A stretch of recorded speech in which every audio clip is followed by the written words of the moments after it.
ठिणगी लागली आहे. ही माती तलवारीची आहे आणि तत्वज्ञानाची, पण तिचं मूल्य, मन, स्वतंत्रतेचं भान आणि समतेचा गाभा घडवला तो म्हणजे आमच्या वारकरी संतांनी. त्यांनी आपल्याला धर्म नाही दिला तर धर्माच्या नावावर चालणारा अन्याय मोडून काढणारी लोकशाही, समता आणि प्रतिकाराची परंपरा दिली. या महाराष्ट्राचा इतिहास तलवारीने जितका लिहिला गेला तितकाच तो पायी चालणाऱ्या वारकऱ्यांच्या अभंगाने देखील आकारला गेलाय. त्यांनी फक्त देवभक्ती नाही केली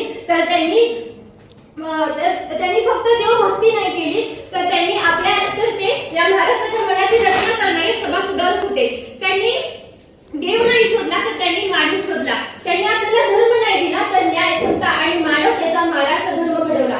वारकरी परंपरेची सुरुवात ही देवळामध्ये न होता झाली शेतकऱ्याच्या रानात पायपीट करणाऱ्या संतांच्या पायधुळीत आणि सामान्य माणसाच्या हुंकारात, ज्यामध्ये त्यांनी अन्याय, अंधश्रद्धा, असंतोष यांच्या भिंती उद्ध्वस्त केल्या आणि याच विचारातून पुढे जाऊन छत्रपती शिवाजी महाराजांचं रयतेचं राज्य आणि संविधानाची समता उभारली गेली. आणि म्हणूनच मला असं म्हणावं वाटतं की वारकरी संत महाराष्ट्र धर्म घडला किंवा कारणे. आणि नेमका हाच विषय मांडण्यासाठी नमस्कार, मी प्रणिता शिंदे आज इथे उपस्थित आहे. आता विषयाला पुढे नेत असताना वारकरी संतांनी महाराष्ट्र धर्म घडवला म्हणजे नेमकं काय केलं असा प्रश्न समोर उभा राहतो आणि महाराष्ट्र घडवणं हा एक प्रवास वाटू लागतो. आता प्रवास म्हणजे कुठून तरी सुरुवात आलीच. मग मला आठवतात त्या बहिणाबाईंच्या ओळी, ज्ञानदेवे रचिला पाया तुका झालाच हे कळस.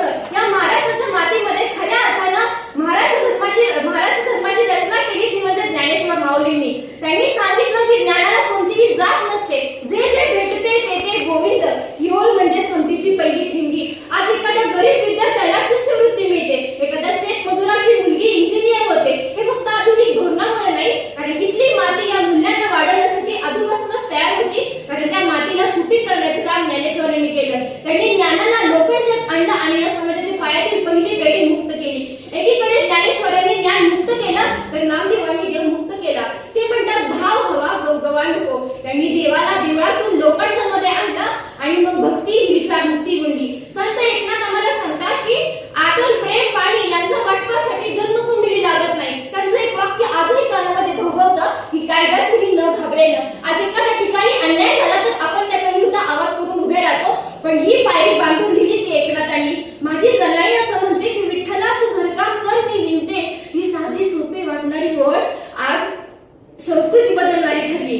आज स्त्री पुरुष समानता ही फक्त चर्चा नाही तर गरज आहे. हे संवेदनशीलतेचं बीज माझ्या जनाईनं पेरलं. अंगावरची कातडी माझी नाही पण देव माझा आहे. हे चोखोबांचं वाक्य आजही ऐकलं तरी मन हलून जातं. आज एखादा दलित युवक युपीएससी टॉपर होतो, शेतमजुराची मुलगी इंजिनियर होते, रानांमधले वस्त्यांमधल्या इंटरनॅशनल स्पर्धांमध्ये पदकं आणतात. ही आहे आमच्या चोखोबांच्या पटिकावर उभं राहिलेलं नवयुग. आणि आमच्या सोयराबाईचा आवाज म्हणजे तर पहिली स्त्री दलित मुक्ती आहे.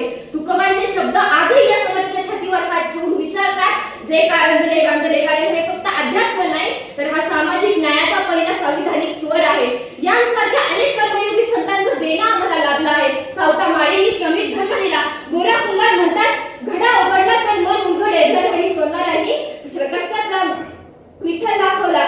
सेना महाराजांनी सेवा ही सुविधा बनवली. या सर्वातून घडला तो म्हणजे महाराष्ट्र धर्म, जो कोणाच्या विरोधात नाही, जो आहे न्याय, समता आणि मानवतेच्या बाजूनं. आपली वारकरी परंपरा असं म्हणते की भिंती नाही तर पूल बांधूया. त्याचं उदाहरण म्हणजे मागच्या वर्षी पंढरीच्या वारी